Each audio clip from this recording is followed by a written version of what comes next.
السلام علیکم ورحمۃ اللہ وبرکاتہ۔ الحمد للہ رب العالمین والصلاة والسلام علی رسولہ الکریم وعلی آلہ وصحبہ ومن سار علی نہجہ الی یوم الدین وسلم تسلیما کثیرا، اما بعد۔ آج کی ہماری کلاس دورہ علوم شرعیہ میں سے حدیث کے متعلق رہے گی، جس میں ہم اخلاق و آداب سے متعلقہ احادیث لے رہے تھے، جو کہ کتاب بلوغ المرام کی کتاب الجامع کے باب الآداب میں سے ہیں۔ سابقہ درس میں ہم نے حدیث نمبر 24 لی تھی، جس میں نبی اکرم صلی اللہ علیہ وسلم کا فرمان من تشبہ بقوم فہو منہم، کہ جو کسی قوم کے مشابہت اختیار کرتا ہے وہ انہی میں سے ہے۔ اس حدیث کے حوالے سے بات چیت ہوئی تھی کہ کسی قوم کی مشابہت اختیار کرنے کا معنی کیا ہے، اور مشابہت کب ہوتی ہے اور کب نہیں ہوتی، اور اسی طرح اس کا جرم اور اس کا گناہ کیا ہے، اور کیا کیا آج لوگوں کے اندر انداز ہیں کافروں کی یا غیروں کی مشابہت کرنے کے، چاہے وہ عادات و اخلاق کے طور پر ہوں، یا احکام و مسائل کے اندر ہوں، یا اپنے ملک کے اور قوم کے نظاموں کو چلانے کے حوالے سے ہوں، یا بلکہ سب سے بڑھ کر جو ہے وہ اللہ کے دین کے حوالے سے، کہ جو سب سے خطرناک انداز ہے کسی قوم کی مشابہت اختیار کرنے کا، کہ دین میں بھی ان کی طور طریقے اختیار کر لیے جائیں، جس میں آج بہت سے لوگ ملوث ہیں۔ اس کے بعد آج ہم حدیث نمبر 25 لیں گے، اور اس کا موضوع جس طرح کہ آپ کو دیا گیا ہے کہ اللہ کی مدد اور حفاظت کے لوگوں کو حاصل ہوتی ہے، اور ساری کائنات اور ساری مخلوقات کس کے در کی سوالی ہے، اور تقدیر کا قلم کس کے ہاتھ میں ہے۔ یہ تین بڑے سوالات ہیں کہ جن کے جوابات آج کی اس حدیث میں ہم کو ملیں گے۔ عن ابن عباس رضی اللہ عنہما قال كنت خلف النبی صلی اللہ علیہ وسلم یوما، عبداللہ ابن عباس رضی اللہ تعالیٰ فرماتے ہیں کہ میں ایک دن نبی کریم صلی اللہ علیہ وسلم کے پیچھے تھا، سوار تھا۔ فقال یا غلام، تو آپ فرماتے ہیں ان کو کہ اے بیٹا، غلام کہتے ہیں جو عام طور پر لڑکپن کی عمر میں ہو، ویسے چھوٹے بچے کو بھی غلام کہتے ہیں، لیکن عموماً یہ لفظ جو ہے لڑکپن کی عمر میں استعمال کیا جاتا ہے۔ تو ابن عباس رضی اللہ تعالیٰ عنہ ہو چکے ابھی نوعمر تھے، بلکہ اپنے بارے میں خود ہی فرماتے ہیں کہ حجۃ الوداع کے موقع پر یا اس سے پہلے فتح مکہ کے موقع پر یہ بلوغت کو پہنچتے ہیں، تو یہ چھوٹی عمر کے تھے۔ تو آپ ان کو فرماتے ہیں یا غلام، اے بیٹا، احفظ اللہ یحفظک، احفظ اللہ، تو اللہ کی حفاظت کر، یحفظک، اللہ تیری حفاظت کرے گا۔ احفظ اللہ، تو اللہ کی حفاظت کر، تجدہ تجاہک، تو اس کو تم اپنے آگے سامنے پائے گا۔ وَإِذَا سَأَلْتَ فَاسْأَلِ اللَّهَ، اور جب بھی تو سوال کرے تو اللہ سے سوال کر۔ وَإِذَا اسْتَعَنْتَ فَاسْتَعِنْ بِاللَّهِ، اور جب بھی تمہیں کچھ مانگنا ہو، کو مدد مانگنا ہو تو اللہ سے مدد مانگو۔ عالم، اور جان لو، ان الامت لو اجتمعت، کہ اگر پوری امت کے لوگ مل کر علی ان ینفعوک بشیء، تمہیں کو فائدہ دینا چاہیں کسی طرح کا، لم ینفعوک الا بشیء قد کتبہ اللہ لک، تو سبھی مل کر بھی تمہارا کو فائدہ نہیں کر سکتے سوائے اس کے جو اللہ نے تمہارے لیے لکھا ہے۔ وَلَوْ اجْتَمَعُوا عَلَىٰ أَن يَضُرُّوكَ بِشَيْءٍ، اور اگر سبھی اکٹھے ہو جائیں اس چیز کے لیے کہ تمہیں کوئی نقصان کرے، تمہارا کوئی، لم يضروك الا بشيء قد كتبه اللہ علیک، تو سبھی مل کر بھی تمہارا کوئی نقصان نہیں کر پاتے سوائے اس نقصان کے جو اللہ نے تم پر لکھا ہے۔ رفعت الاقلام وجفت الصحف، قلم اٹھ چکے جن اقلام سے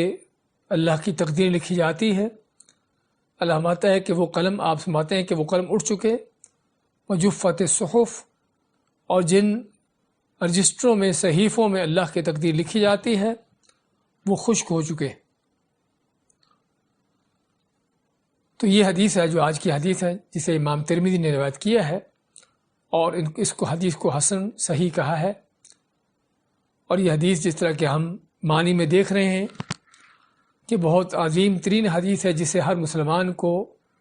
نہ کہ صرف سننے کی بلکہ اس کو یاد کرنے کی، دل میں بٹھانے کی اور اس پر عمل پیرا ہونے کی ضرورت ہے۔ تو سب سے پہلے تو ابن عباس رضی اللہ تعالیٰ عنہ کو نبی صلی اللہ علیہ وسلم کا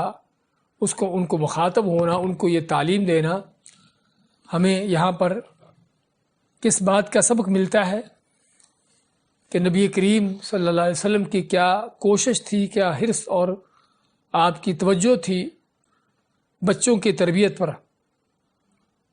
کہ ابن عباس ابھی نوعمر ہیں۔ اگر تو یہ ہجرت کے شروع کے سالوں کی بات ہے تو ابھی بلوغت کو نہیں پہنچے تھے، اور اگر ہجرت کے جو آخری سال ہے رسول اللہ صلی اللہ علیہ وسلم کے فوت ہونے سے پہلے چند سال، تو تب بھی ابھی بلوغت کو پہنچے تھے۔ تو اس طرح کے نوجوانوں کو، نوعمروں کو، بچوں کو اس طرح کی تعلیمات دینا، اور جو باتیں ہم یہاں پر حدیث میں دیکھ رہے ہیں بہت بڑی اور بہت عظیم باتیں ہیں۔ کہنے والا کہے گا کہ یہ چیزیں بچوں کو سکھانا، بچوں کو اس طرح کی تعلیم دینا تو ان کے شاید ان کی صلاحیتوں سے، ان کی سمجھ بوجھ سے بالا تر ہو۔ حقیقت میں ایسی بات نہیں ہے، بلکہ یہ وہ عقیدہ ہے کہ جو ضرورت ہے بچوں کے دل میں بٹھانے کی، تاکہ ان کی تربیت اسی توحید پر ہو، اسی ایمان پر ہو۔ اور ہمیں رسول کریم علیہ السلام کے سنت سے پتہ چلتا ہے کہ سب سے بڑھ کر بچوں کو جس چیز کی تعلیم دینے کی ضرورت ہے، اور جس چیز کے بچوں کو اہتمام ہونا چاہیے ان کی تربیت پر، وہ یہ توحید کا عقیدہ ہے۔ آج جب اس عقیدے کو نظر انداز کر دیا گیا ہے، اور بچوں کو یہ تو کیا بلکہ لا الہ الا اللہ کا معنی بھی نہیں آتا، وہ بھی نہیں سکھایا جاتا، تو پھر ہم دیکھتے ہیں کہ وہ بچے بڑے ہو کر وہ کوئی انجینئر، ڈاکٹر تو بن جائے گا، اور کسی فیلڈ میں اچھا اپنے کام کا ماہر ایکسپرٹ ہوگا، لیکن دین سے جاہل اور کورا اور اس انداز سے رہے گا۔ کس وجہ سے؟ کہ جو ہماری تعلیم کا نظام ہے اور جو ہماری بچوں کی تربیت کے حوالے سے اہتمام ہے، کہ صرف ان کو دنیا کی روزی روٹی کھانے پر، اس چیز کو کمانے پر لگا دیا گیا ہے، اور صرف اسی پر ان کی تربیت ہو رہی ہے، اسی چیز کی ان کو تعلیم دی جا رہی ہے، اور اس سے بڑھ کر ان کا رب کون ہے، اس رب کے کیا حقوق ہیں، اور اس رب کی کیا توحید ہے، ان چیزوں کا کچھ پتہ نہیں ہوتا۔ تو یہ اسی غلط تربیت کا اس کا نتیجہ ہے جو ہم دیکھ رہے ہیں، جبکہ نبی اکرم صلی اللہ علیہ وسلم آپ کی ایک نہیں بلکہ اس طرح کی ایک احادیث ہم کو ملتی ہیں کہ جس میں بڑوں سے پہلے بچوں پر ہی آپ کی اس طرح کی توحید کی، اس طرح کے عظیم سبق ان کو سکھانے پر توجہ ہونا۔ تو آپ ماتے ہیں یا غلام، اور دوسری حدیث میں یہ بھی آتا ہے انی اعلمک کلمات، بعض روایتوں میں آتا ہے کہ آپ ان کو فرماتے ہیں کہ میں تمہیں کچھ باتیں سکھاتا ہوں، تو تاکہ وہ ان کو اچھی طرح یاد کر لیں۔ تو باتیں کیا ہیں؟ احفظ اللہ یحفظک، کہ تم اللہ کی حفاظت کرو، اللہ تیری حفاظت کرے گا۔ احفظ اللہ لفظی معنی اس کا یہ ہے جو ہم نے ذکر کیا ہے، لیکن اللہ کی حفاظت کرنے کا معنی کیا ہے؟ کہ اللہ تعالیٰ کسی بندے کی حفاظت کا محتاج ہے۔ اللہ تعالیٰ تو غنی حمید ہے، الحی القیوم ہے۔ قیوم کے معنی کہ جو اپنی ذات کو بھی قائم رکھے ہے اور پوری مخلوقات کو بھی قائم رکھے ہے۔ تو یہ قیوم ہے جس کو کسی کی حفاظت کی، کسی کی مدد کی، کسی کے تعاون کی ضرورت نہیں ہے۔ تو پھر اللہ تعالیٰ کا یعنی کہ آپ کا فرمان ہے کہ اللہ کی حفاظت کا، تو اللہ تعالیٰ کی حفاظت کا معنی کہ اللہ کے احکام کی حفاظت، کہ اللہ کے حکموں کی حفاظت کرنا یہ مراد ہے، اور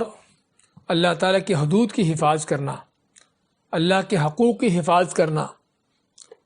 اللہ تعالیٰ نے جن چیزوں کا حکم دیا ہے ان کو پورا کرنا، اور جن چیزوں سے روکا ہے ان سے رک جانا، یہ ساری چیزیں اللہ تعالیٰ کی حفاظت میں آتی ہیں۔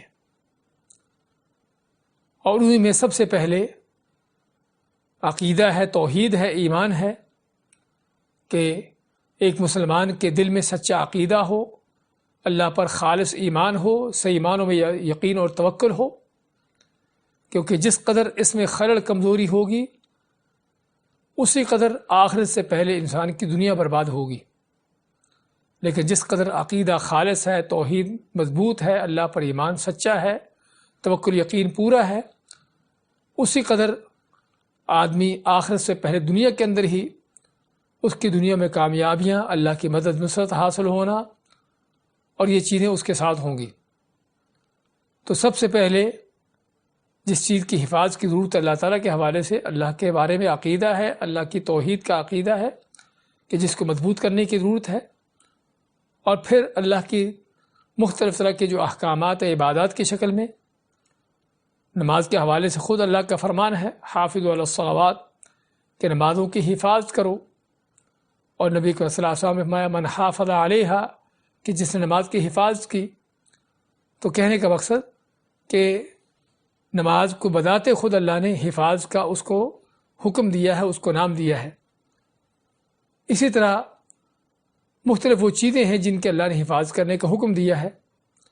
اپنے کانوں کی، آنکھوں کی، زبان کی، مختلف طرح کی چیزوں کی۔ ان السمع والبصر والفؤاد کل اولئک کان عنہ مسئولا، سورہ بنی اسرائیل میں اللہ کا فرمان کہ بے شک کان، آنکھیں اور دل کی سوچ و فکریں، کل اولئک کان عنہ مسئولا،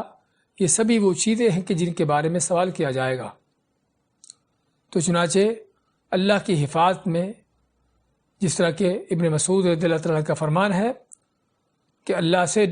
حیا کرو جس طرح کہ اس سے حیا کرنے کا حق ہے، اور اللہ سے حیا کیا ہے؟ ان تحفظ رأس وما وعى، کہ اپنے سر اور سر کے اندر جو کچھ ہے اس کی حفاظت کرو۔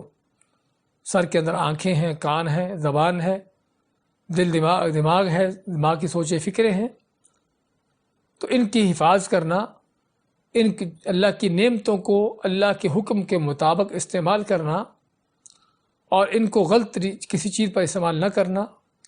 تو یہ ان کی حفاظت۔ پھر ماتے وتحفظ البطن وما حوى، کہ اللہ کی حفاظت میں یہ بھی ہے کہ تو اپنے پیٹ کی اور پیٹ کے اندر جو کچھ ہے اس کی حفاظت کر،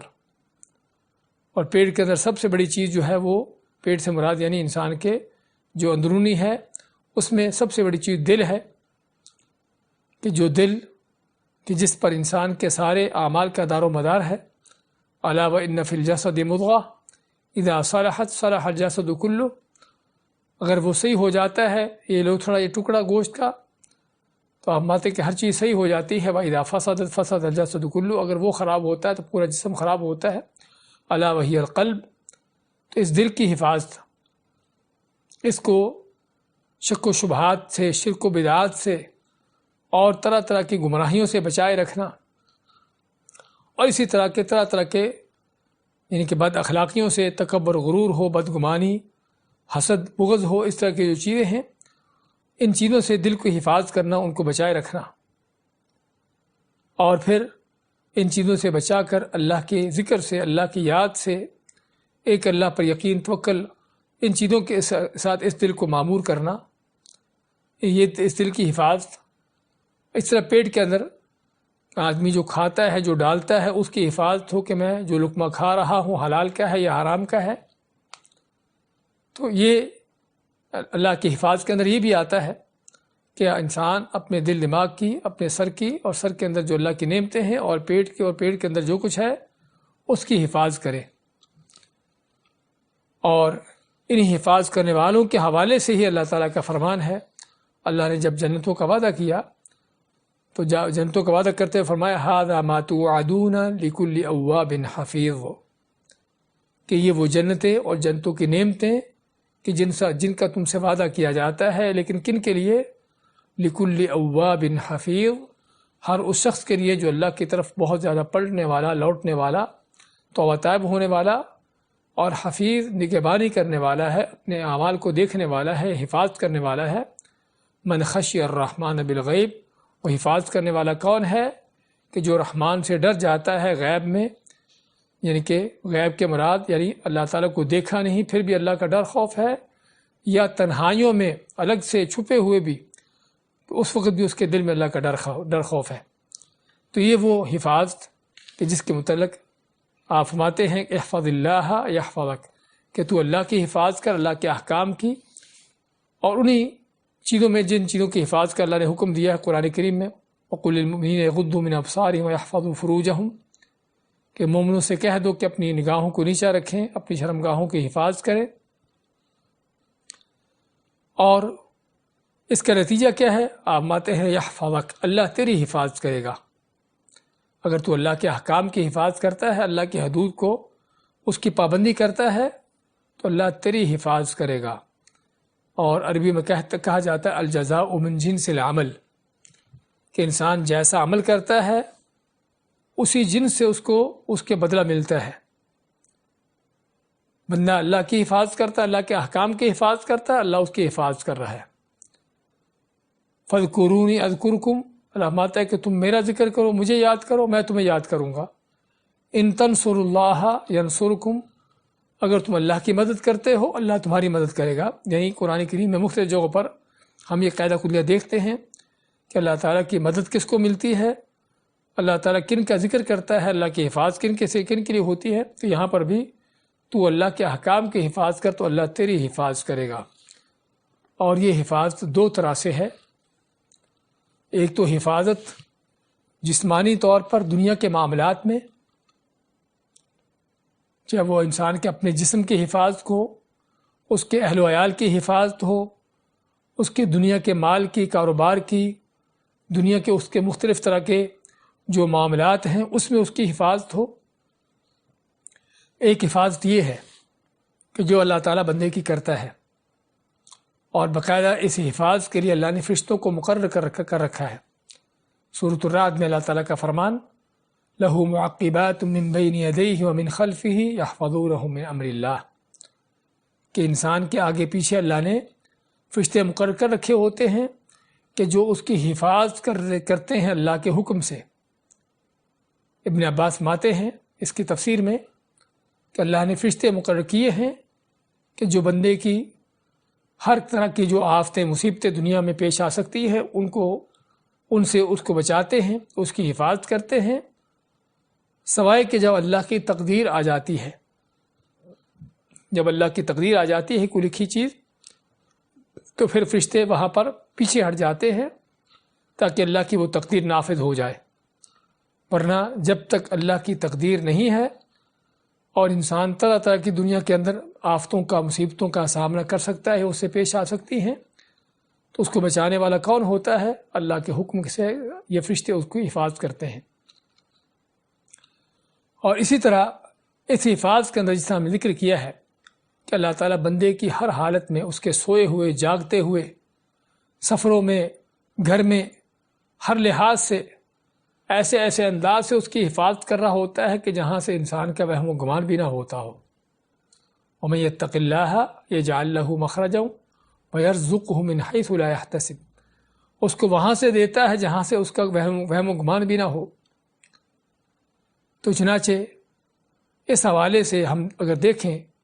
مختلف طرح کے واقعات، اور بلکہ اس سے پہلے قرآن کریم کے اندر ہی اللہ نے اپنے نبیوں کی مثالیں دیں۔ ابراہیم علیہ السلام کو جب آگ میں ڈالا جا رہا تھا تو ابراہیم علیہ السلام نے جب اللہ کی حفاظت کی، اللہ کی حدود کی، اس کے احکام کی حفاظت کی، تو آج ابراہیم کی اللہ تعالیٰ کس طرح سے حفاظت کر رہا ہے۔ پوری قوم کے مقابلے میں، پورے جو بادشاہ اس کے لو لشکر، ان کے مقابلے میں اللہ تعالیٰ کس طرح ان کی حفاظت کرتا رہا۔ اور بلکہ اللہ تعالیٰ بعض اوقات ایسی چیزیں جو موذی جانور ہیں، درندے ہیں، ان کو بھی اللہ تعالیٰ اپنے بندوں کی حفاظت پر مقرر کر دیتا ہے۔ انہی میں آپ کے ایک غلام، آزاد کردہ غلام تھے جن کا نام سفینہ تھا۔ اس کا واقعہ آتا ہے کہ کسی سفر میں کوئی ان کی کشتی ڈوبی تو کسی جزیرے پر اترے، تو جب جزیرے میں اترے تو وہاں پر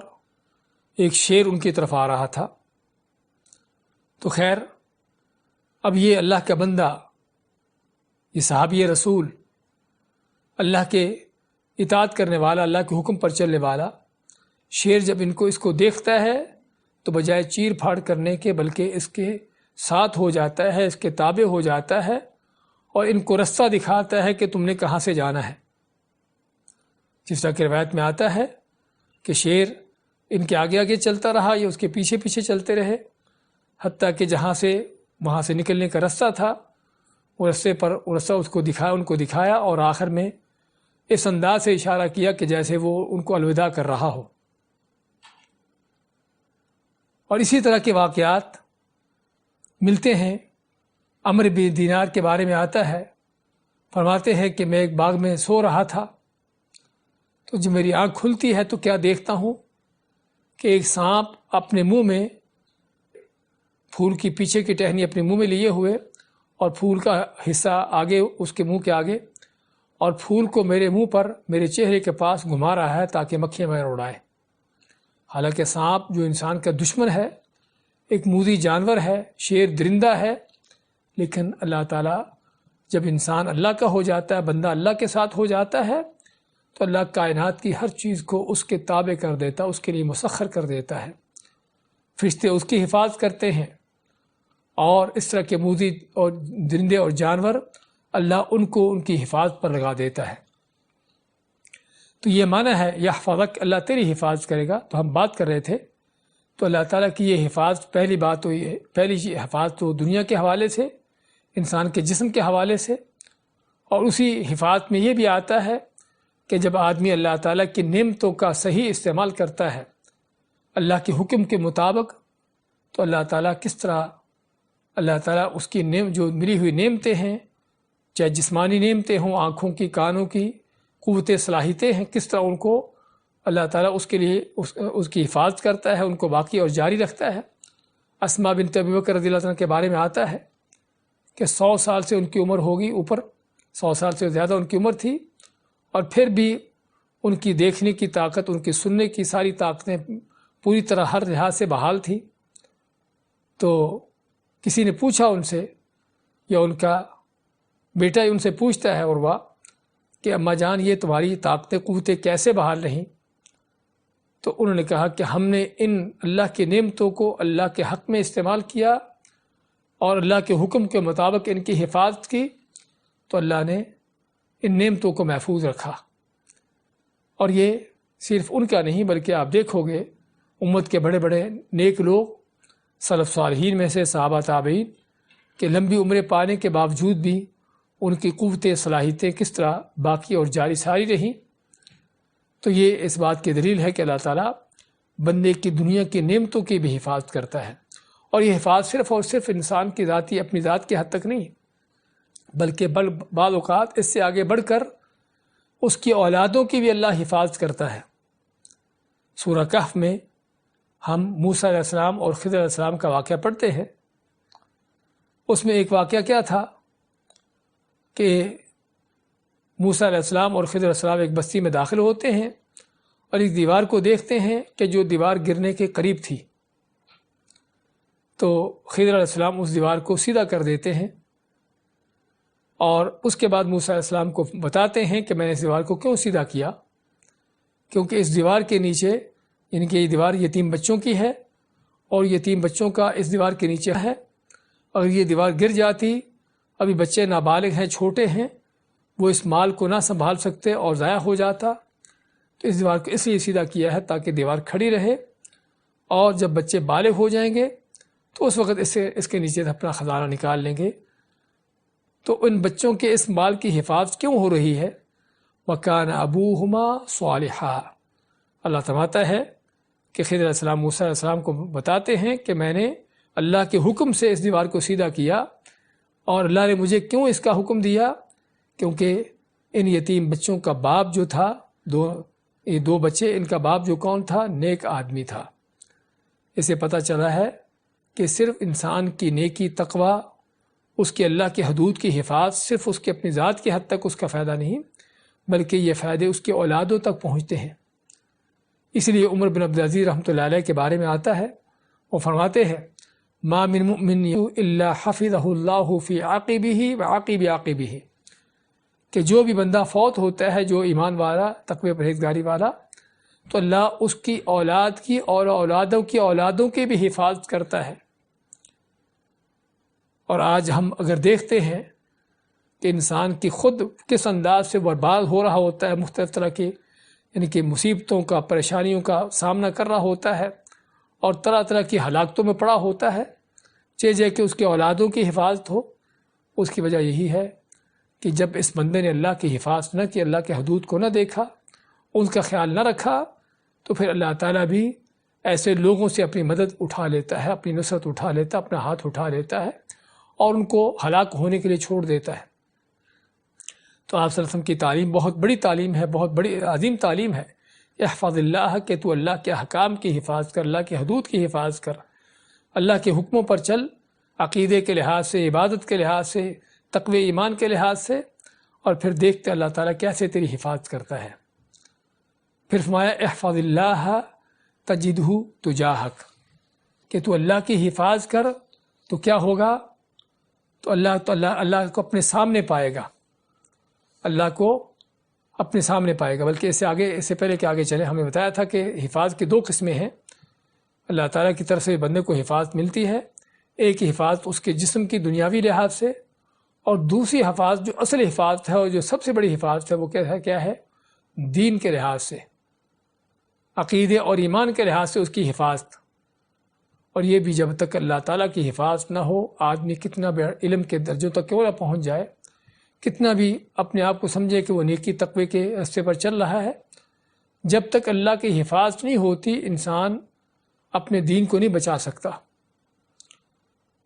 امام ابن الجوزی رحمۃ اللہ علیہ کی کتاب ہے تلبیس و ابلیس کے نام سے۔ ابلیس شیطان، اور تلبیس کا معنی اس ابلیس کے ہتھ کنڈے، اس کے جال، اس کے گمراہ کرنے کے، بھٹکانے کے انداز۔ کافی بڑی کتاب ہے کہ جس کتاب میں انہوں نے مختلف واقعات ذکر کیے ہیں، بلکہ واقعات ذکر کرنے سے پہلے شیطان کے ہتھ کنڈوں کا ذکر کیا ہے کہ شیطان کیسے کیسے لوگوں کو گمراہ کرتا ہے، بڑے بڑے عابدوں کو، بڑے بڑے زاہدوں کو، اور بڑے بڑے نیک متقی لوگوں کو کس انداز سے شیطان آخری مرحلے میں جا کر ان کو گمراہ کر کے ان کو کسی کفر، شرک پر ان کی موت آئی، کس وجہ سے؟ کہ اللہ کی حفاظت ان کے ساتھ نہ تھی۔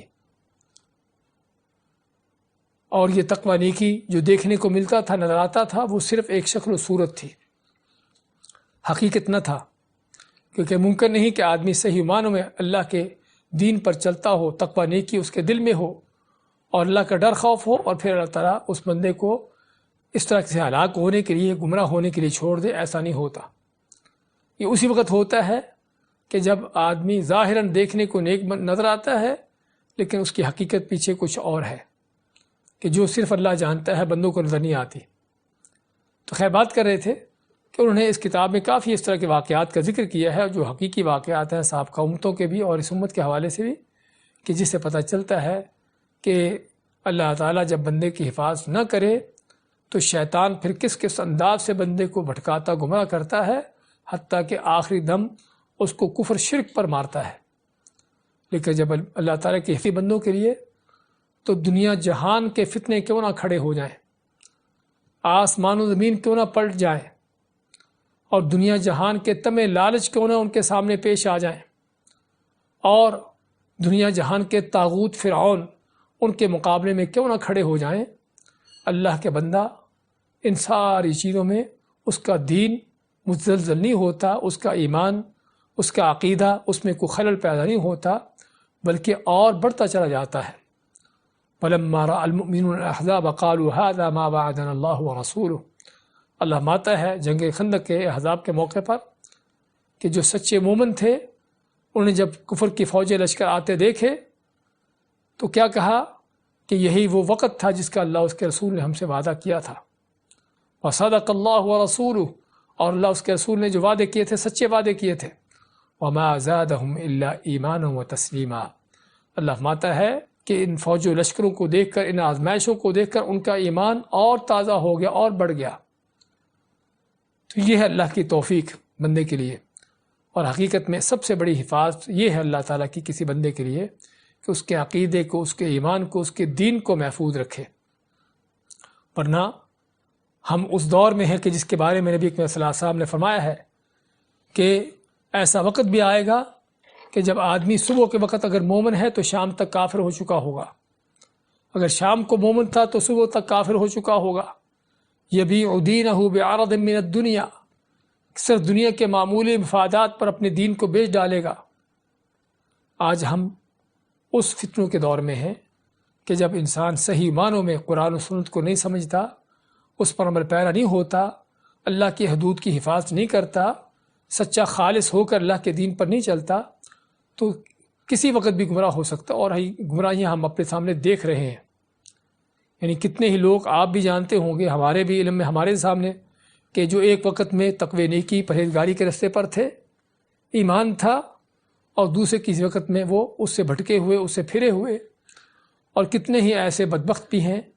کہ جن کی زندگی کے یعنی کہ بہت سے حصے کوئی تقوی نیکی اطاعت پر گزرے، اور آخر میں ان کی موت جو ہے شرک اور کفر کسی گمراہی پر آئی. تو طرح طرح کی گمراہیاں آج جو یعنی کہ دنیا میں پھیلی ہیں، ان سے بچانے والا صرف اور صرف اللہ کی ذات ہے. اس لیے اللہ تعالیٰ کی سب سے بڑی حفاظت بندے کے لیے کیا ہے کہ بندے کو اللہ تعالیٰ اس کے دین کی حفاظت کرے، شبہات سے اس کو بچا کے رکھے، شہوات سے، مختلف طرح کی گمراہیوں سے اس کے بچا کے رکھے. اور جب یہ حفاظت اللہ تعالیٰ کی انسان کو مل جاتی ہے تو پھر ہم نے جس طرح ذکر کیا کہ کتنے بھی فتنے اور کتنے بھی گمراہیاں سامنے کیوں نہ ہو، بندہ اللہ تعالیٰ کی حفاظت کے ساتھ ہوتا ہے اور کوئی بھی چیز اس پر اثر انداز نہیں ہوتی. اور اگر کسی کو دیکھنا ہو، قرآن کریم میں یوسف علیہ السلام کا واقعہ دیکھے کہ عزیز مصر کی بیوی جو ان کی مالکہ بھی ہے اور امیر بھی ہے، یعنی ہر لحاظ سے دنیا کے جو سٹیٹس ہے، دنیا کے جو معیار ہیں، اس میں ہر چیز اعلیٰ اور اونچی ہے، اور اس کے مقابلے میں یوسف علیہ السلام اس کے غلام کی حیثیت سے. لیکن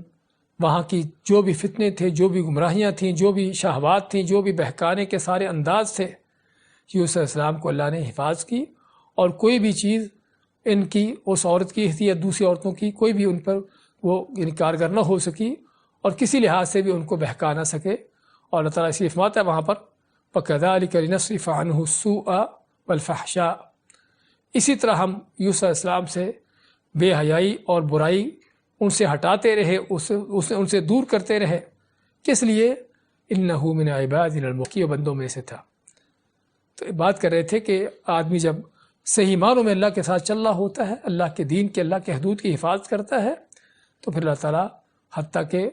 اس طرح کے گمراہیوں کے موقع پر بھی اس کی حفاظت کرتا ہے، اس کو گمراہیوں سے بچاتا ہے.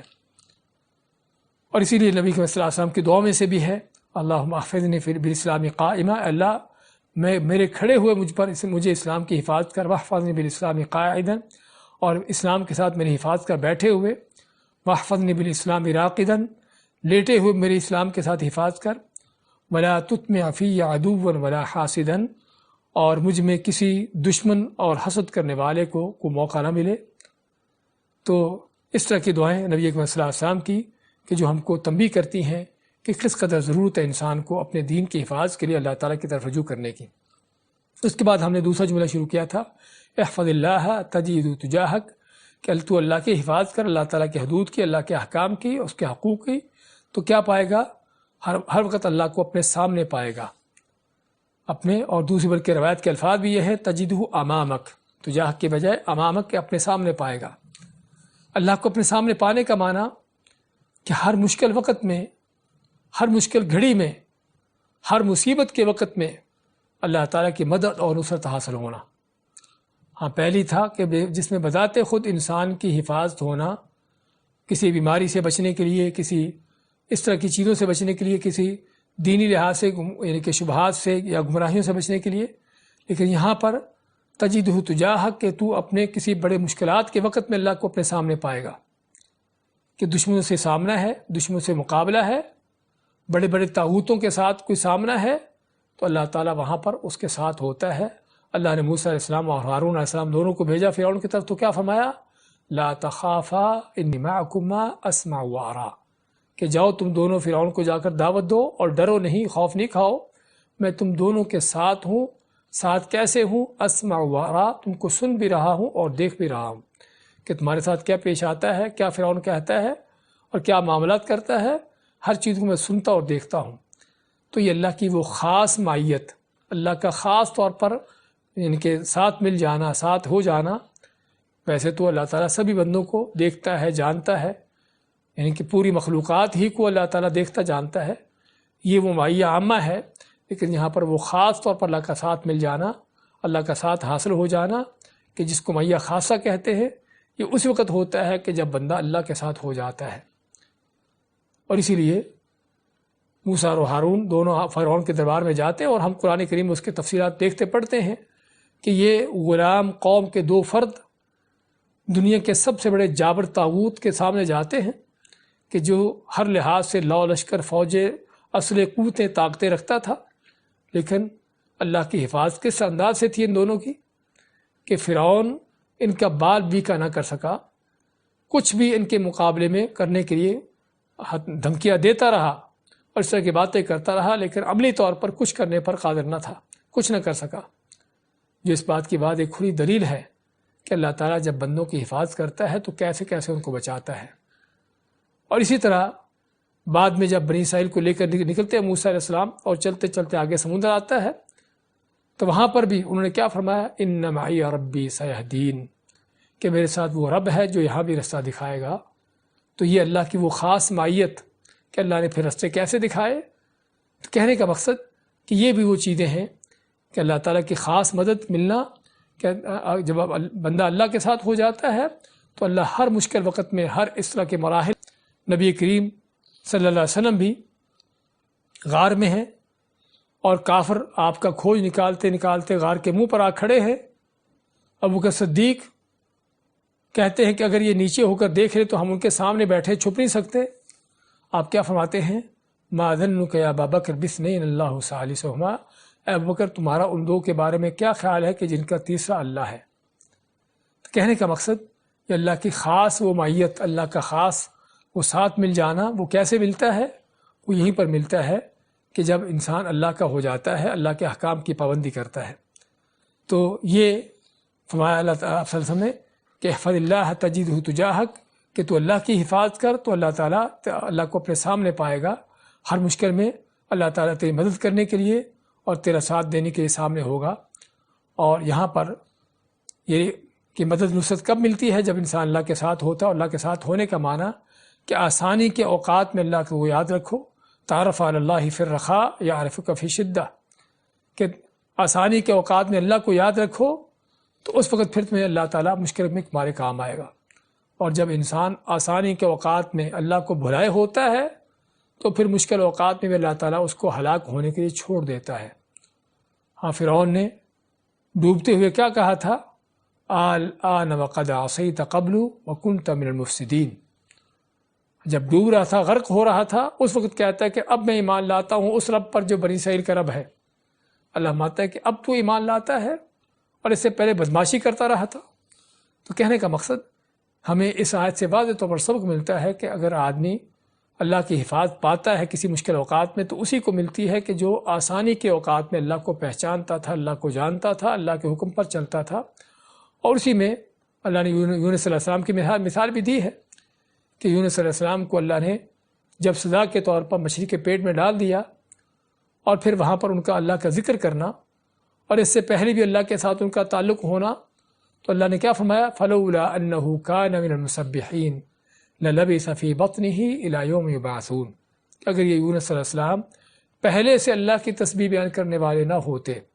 کانا کا یہ لفظ جو آیت کے اندر اس کا مفسرین ذکر کرتے ہیں کہ صرف مچھلی کے پیٹ میں نہیں بلکہ اس سے پہلے سے، کہ پہلے سے اللہ تعالیٰ کی حمد و ثنا بیان کرتے تھے، اللہ کی تعریفیں کرتے تھے، اللہ کا ذکر کرتے تھے، تو اس وجہ سے آج مچھلی کے پیٹ کے اندر بھی ذکر کرنے کا ان کو فائدہ ہوا اور اللہ نے ان کو اس سے بچا لیا، نکال لیا۔ اور بعض روایات میں آتا ہے کہ جب بندہ دعا کرتا ہے